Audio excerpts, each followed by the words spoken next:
1971, Los Angeles. NBC's soundstage is awake, but empty. No audience. No cameras. No orchestra.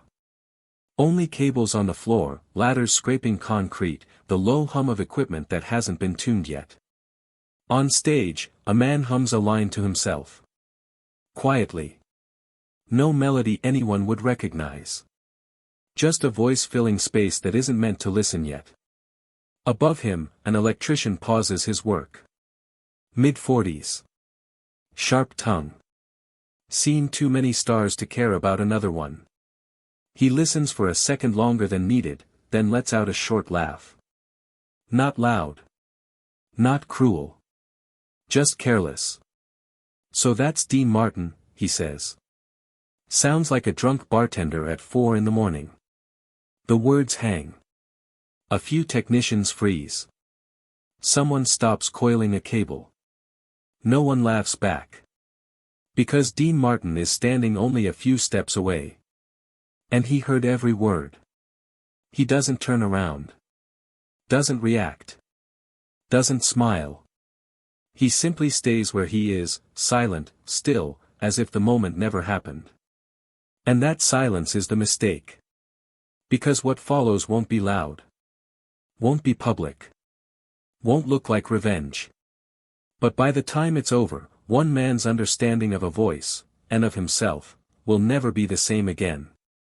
Let us know where you're watching from, and we hope you enjoy the story. The studio was awake before the city was. Not with voices, only with sound that wasn't meant to be heard. The soft whine of cables being tested. The hollow knock of a ladder against concrete. A generator breathing unevenly somewhere behind the walls. NBC's Studio 6B in the early morning had a smell that never made it on air, dust warmed by lights, metal, old coffee, insulation. Dean Martin stood alone near the center mark on the floor. No audience. No orchestra. No jacket yet. Just a man in pressed slacks, hands loose at his sides, waiting for a microphone check that hadn't started. To the crew, he wasn't Dean Martin at this hour. He was a name on the call sheet. A voice scheduled for later. Behind him, slightly elevated on a scaffold, an electrician leaned over a lighting rig, tightening a clamp. He wasn't performing. He wasn't projecting. He was talking the way men talk when they think only tools are listening. Funny thing, the electrician said, chuckling, not even turning his head. All that money for a voice like that. You hear it without the band. Sounds thin. Like it needs help to stand up. A brief laugh followed. One of the younger techs smiled without conviction. Another pretended to be focused on a coil of cable. No one challenged it. No one needed to. This was how the mornings worked. Dean didn't turn around. The words landed anyway. Not sharply. Not like an insult meant to draw blood. More like grit in a shoe, small, careless, unavoidable once noticed. He stood still, eyes forward, listening to the echo of nothing after the laugh faded. The studio swallowed the moment the way it swallowed everything else. This wasn't the first time he'd heard something like it. Voices like his were always being weighed by people who had never carried one through a room full of smoke and broken glasses. People who only knew sound when it came out clean. A production assistant drifted closer, lowering his voice. "You want me to talk to someone?" he asked. "We can switch him out before rehearsal." That was the language of the place. Problems were replaced, not discussed. Dean shook his head once. Slow. Final. No explanation. The assistant waited, then nodded and stepped back. The decision wasn't dramatic enough to question. A test tone finally cracked through the speakers. The microphone hummed, alive, imperfect. Dean leaned in just enough for the sound engineer to see him in the booth glass. He gave a small signal with 2 fingers. "Whenever you're ready," someone said over the intercom. Dean cleared his throat once, not for the voice, but out of habit. Years of back rooms and late nights had trained him that way. When he spoke, it was quiet. Lower than the room expected. Not a performance. Just a sound placed carefully into the air. Check. The word settled. No band to carry it. No joke to cushion it. Just a voice doing its job. Behind him, the electrician stopped working for a second. Not long enough to be obvious. Long enough to listen. Nothing more was said. The studio moved on. Cables were pulled. Lights were adjusted. The moment passed without ceremony. Dean stepped back from the mic and waited again. He didn't look offended. He didn't look noble. He looked patient. And in that patience was something harder than anger, something earned long before studios like this ever learned his name. By noon, the studio felt like a different place. The quiet of the morning had been replaced by motion, cases rolling across the floor, voices overlapping, someone arguing about a missing cue card. The same walls, the same lights, but the mood had shifted. When people believed the important part of the day was still ahead, they allowed themselves more noise. The electrician from the morning was near the back hallway now, sitting on an overturned crate with two others. Lunch bags open. Coffee cups balanced on flight cases. This was their territory, the narrow space between the stage and the exit, where no one famous ever stayed long.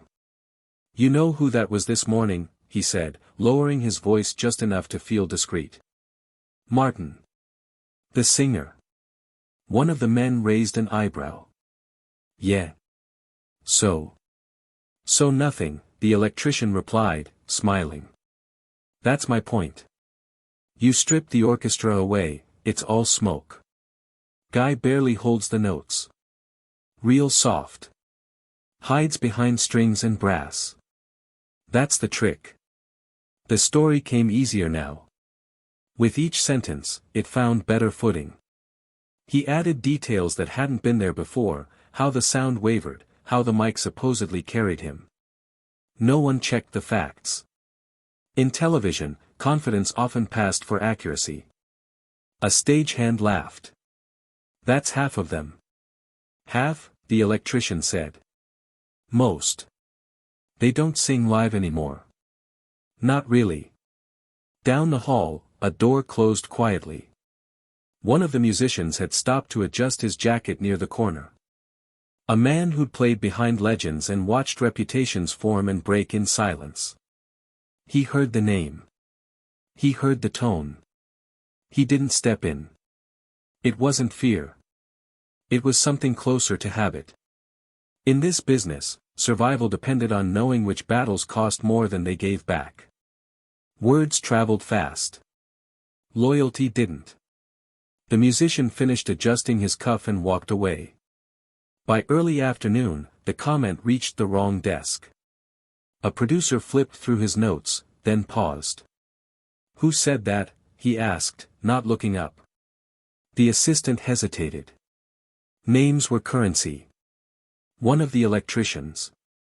The producer sighed. Not annoyed, calculating. "That's not helpful," he said. "We don't need that kind of talk floating around." He picked up the phone, already thinking in solutions. Swap the crew member. Quietly. Standard procedure. When Dean was told, it came casually. As if it were a favor. "We can move him off the stage," the producer said. No reason for distractions. Dean listened without interrupting. His face gave nothing away. Not irritation. Not gratitude. "Leave it," he said. The producer blinked. "You sure?" Dean nodded once. The same measured gesture as before. "He's working. Let him work." There was no challenge in his voice. No subtext the producer could grab onto. It made the request harder to argue with. Afterward, Dean sat alone in his dressing room, jacket draped over the back of a chair. He didn't pace. He didn't replay the words. He simply waited, the way someone waits when they're no longer surprised by how easily people mistake quiet for weakness. This wasn't about being insulted. Insults implied intention. What he'd heard was something simpler, assumption. The kind that came from men who had only known sound as a technical problem, not a thing you survived with. Dean had been underestimated his whole life. By club owners. By managers. By men who laughed before listening. He wasn't offended. He was paying attention. The general rehearsal fell on a gray afternoon, the kind that flattened sound before it traveled. Studio lights were already warm when Dean arrived, though the seats were empty and the cameras still dark. Marks were taped to the floor. Music stands waited in clean rows. Everything looked prepared for an event that hadn't decided how it would feel yet. The electrician was back on the rig, doing exactly what he'd done every other day, checking connections, adjusting angles, working with the quiet precision that came from repetition. He hadn't heard anything more about the comment. No warning. No reaction. In television, silence usually meant permission. Dean entered from stage left. No announcement followed him. No change in the room's rhythm. He crossed the floor slowly, coat folded over his arm, eyes scanning nothing in particular. When he passed beneath the scaffold, he stopped. He looked up. Not sharply. Not searching for a reaction. Just a direct, steady look that lasted a second longer than comfort allowed. His expression held no edge, no question. It was the kind of look that refused to explain itself. Then he moved on. The electrician felt it anyway. The pause. The absence of response where one had been expected. It stayed with him longer than a raised voice would have. He misjudged the next adjustment, tightened a clamp twice, loosened it again. Later, near the soundboard, an assistant leaned toward another crew member and spoke quietly, not knowing the electrician could hear. He always does that, the assistant said. When he's decided something important. Decided what? The other man asked. The assistant shrugged. You'll see. That didn't help. By the end of rehearsal, the electrician's attention wasn't on the lights anymore. It drifted, toward the stage, toward Dean, toward the unanswered space where a confrontation should have been. Silence, he realized, could be positioned like a spotlight. As the room cleared, Dean spoke to the producer. His tone was even, professional. For the recording, he said, I'd like a few guests added to the list. The producer nodded automatically. Anyone specific? Dean glanced back toward the rig. Not openly. Just enough. The electrician, he said. The one working overhead. Invite him. The producer hesitated. As crew? As a guest? There was a pause. Confusion, then curiosity. All right, the producer said finally. If that's what you want. Dean didn't explain. The message reached the electrician an hour later. A folded card, handed off without ceremony. His name written neatly. A seat number. No note. He stared at it longer than necessary. This wasn't how punishment worked. This wasn't how favors worked either. He tried to frame it as coincidence, but the timing refused to cooperate. The look from earlier replayed itself, stripped of expression, heavier each time. He imagined being called out. Being watched. Being laughed at. He imagined applause turning sharp. None of it made sense.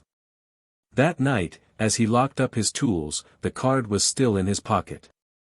It felt heavier than paper should. For the first time since the morning laugh, he wished he'd never said anything at all, not because he feared consequences, but because the quiet that followed had started to feel deliberate. Something was coming. And whatever it was, it didn't sound like revenge. The night of the recording arrived without ceremony. Outside, a thin line of people stretched along the sidewalk, coats pulled tight, voices low with expectation. Inside the studio, everything gleamed a little more than usual. Seats filled. Cameras rolled into position. The orchestra tuned in fragments, strings here, brass there, never all at once, never together until it mattered. Backstage, Dean stood alone. He wore the jacket now. White pocket square. The uniform the audience expected. But the room around him was quiet in a way that felt intentional, as if sound itself had been told to wait. The producer entered with a clipboard. "We're locked," he said. "Same order we discussed." Dean shook his head. "I want to change one." The producer frowned. "This close?" "One number," Dean said. "Later in the set." "No orchestra." The words landed wrong. The producer blinked, then laughed once, uncertain. "Dean, this is television." "I know. You don't do solo vocals on air like that." "Not anymore. Not without coverage." Dean didn't argue. He simply stood there, looking past the man, as if the decision had already been made somewhere else. After a moment, the producer sighed. "All right," he said. "One song. But we keep a mic hot, and we stay ready to cut." Dean nodded. That was enough. Out in the audience, the electrician took his seat. He felt out of place immediately, hands folded too tight, eyes moving too often. He wasn't used to watching the lights from this side. The stage looked smaller from here. Less forgiving. He told himself this was nothing. A courtesy. A coincidence. Then he noticed the microphone. It stood alone, slightly off-center. Older model. He recognized it instantly. Its casing carried a faint hum if you listened close enough. He'd flagged it weeks ago for replacement. A technician leaned in toward Dean near the wings. "You want to swap mics?" he asked quietly. "There's a little noise on that one." Dean glanced at it, then back at the technician. "No," he said. "That one's fine." The electrician felt his stomach tighten. He understood what that hum could do. He understood how naked a voice became when nothing masked it. This wasn't confidence. It was exposure. The orchestra finished tuning. Applause rolled in gently as the show began. Jokes. Music. Familiar rhythms that carried the audience exactly where they expected to go. And then, without warning, the order shifted. The lights softened. The orchestra fell silent. Chairs creaked as musicians leaned back, confused but obedient. Dean walked to the microphone alone. No introduction followed. No smile to ease the moment. He stood there, letting the room adjust to the absence of sound. The hum was faint but present, threading through the quiet like a test no one had asked for. In the audience, the electrician stopped breathing for a second. This wasn't a demonstration. There was no edge to it. No sense of proof. Dean had removed every layer that usually protected a performance. No arrangement. No cushion. No excuse. Just a man, a microphone that wasn't perfect, and a room full of people waiting to hear whether the voice could stand on its own. For the first time since that careless laugh, the electrician hoped, quietly, that it would. Dean didn't move right away. The room had settled into a strange stillness, the kind that wasn't planned. People shifted in their seats once, then stopped. Someone coughed and immediately seemed to regret it. Even the faint electrical hum from the microphone felt louder than it should have. He leaned in slightly, not to perform, but to meet the distance halfway. When he began to sing, it wasn't the voice the audience expected. It came in low, almost conversational, riding just under the note instead of sitting on top of it. There was no dramatic opening, no sweep meant to gather attention. The sound was restrained, careful, as if he were placing each phrase down rather than releasing it. You could hear the breath between lines. Not the polished kind, but the human kind, the pause taken because the body needed it. A consonant landed late. A note bent instead of settling cleanly. Nothing was hidden. In the first rows, people leaned forward without realizing they were doing it. This wasn't the voice from the records. There was no orchestra to lift it, no arrangement to smooth the edges. What filled the space instead was time, years of rooms where no one listened unless you made them, nights where the microphone failed and you sang anyway. The electrician felt it first in his shoulders. They had been tight since Dean stepped on stage, braced for embarrassment he'd assumed was coming. Now they began to drop, inch by inch, as if the tension had nowhere left to hold. He focused on the sound the way he would have on a faulty line, listening for weakness. He heard them. The tiny breaks. The slight drag at the end of a phrase. But instead of collapse, those flaws carried weight. They sounded earned. The camera didn't stay on Dean. It drifted, across faces that had stopped smiling, across hands that had gone still in lapse. The audience wasn't being entertained. They were being asked to stay. Dean sang without lifting his head. No gestures. No reach for approval. He let the notes exist, unfinished, trusting the room to meet them where they fell. The electrician's eyes dropped to the floor. Not from shame exactly. From recognition. He understood something then that he hadn't that morning. The laugh hadn't been about sound quality. It had been about distance. About not knowing what it took to stand there without protection and let people hear what was left after everything else was stripped away. Dean finished the song the same way he'd started it, quietly. The last note didn't resolve. It simply stopped. For a moment, no one reacted. No applause rushed in to rescue the silence. No cue pushed the audience forward. The quiet held, dense and unmistakable, until clapping finally began, not loud, not unified, but careful, as if people were unsure whether breaking the moment was allowed. Dean stepped back from the microphone. He didn't look toward the seats. He didn't look for anyone at all. But the electrician remained still long after the room began to move again, aware of one clear truth settling in without words. He hadn't laughed at a voice.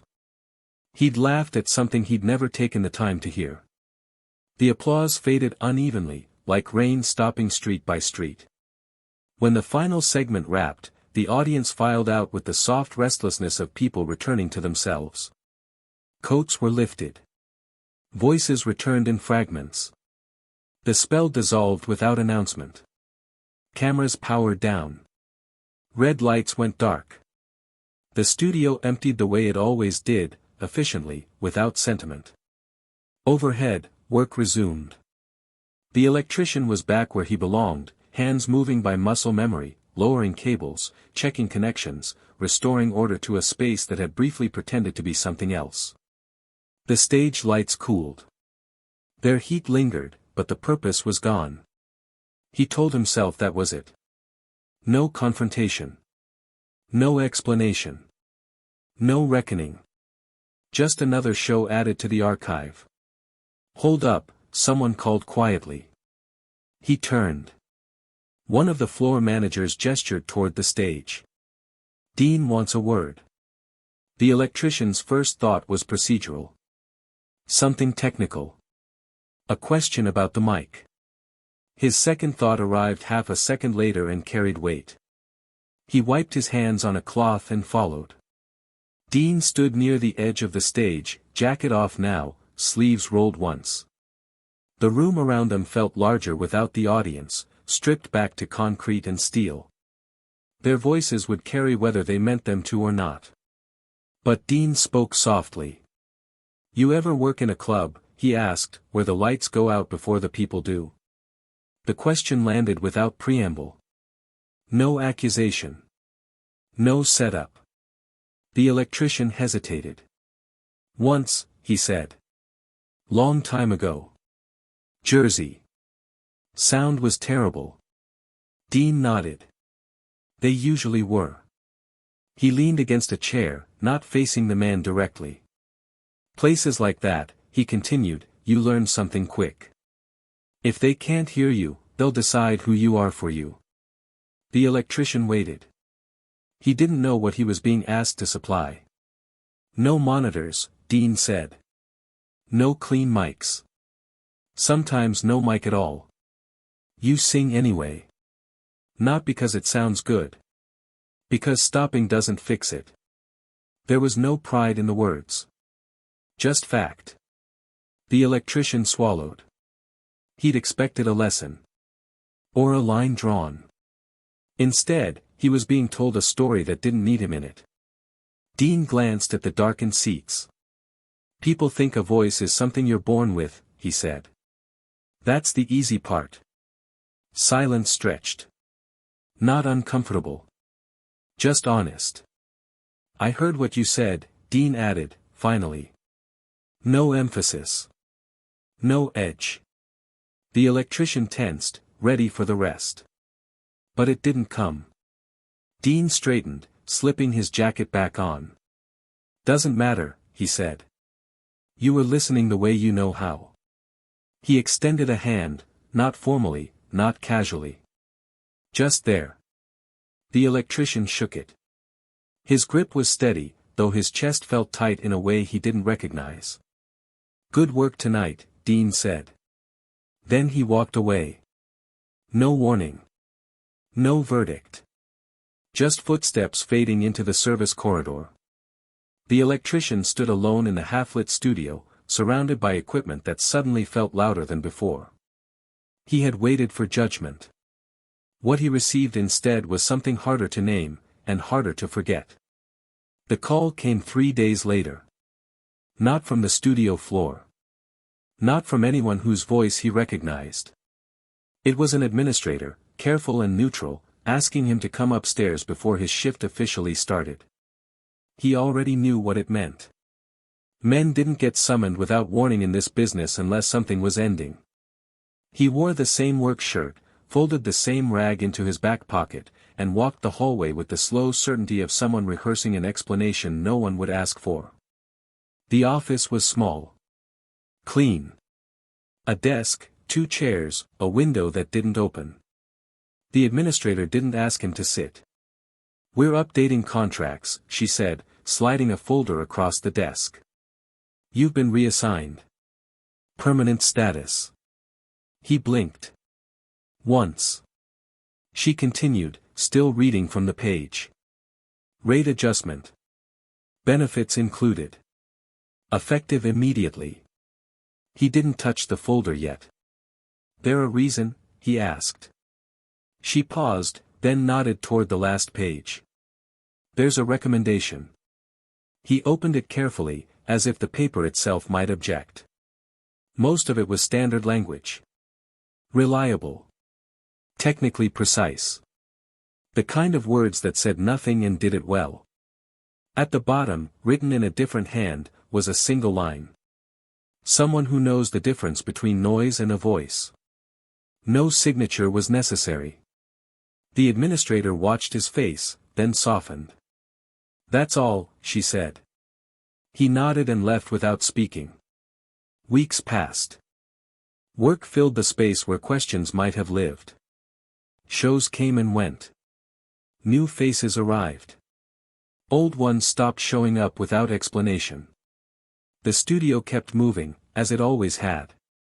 He never saw Dean again. Years later, on a quiet evening, he caught the rerun by accident. The same broadcast, late night, framed by commercials that felt louder than they should have been. He almost turned it off. Instead, he watched. He noticed things he hadn't then. A fraction of a second before the first note. A breath taken not to sing, but to decide. The way the room seemed to wait with him, not for him. It wasn't flawless. It never had been. And that was the point. He smiled, not out of amusement, not even nostalgia, but recognition. The kind that arrives late and stays. Some sounds are easy to judge because they ask nothing of you. Others require silence first. He turned off the television and sat for a moment longer than necessary, listening to the quiet he no longer mistook for emptiness. Laughing had been easy. Understanding had taken time. And the distance between the two, he finally knew, was where a voice was made.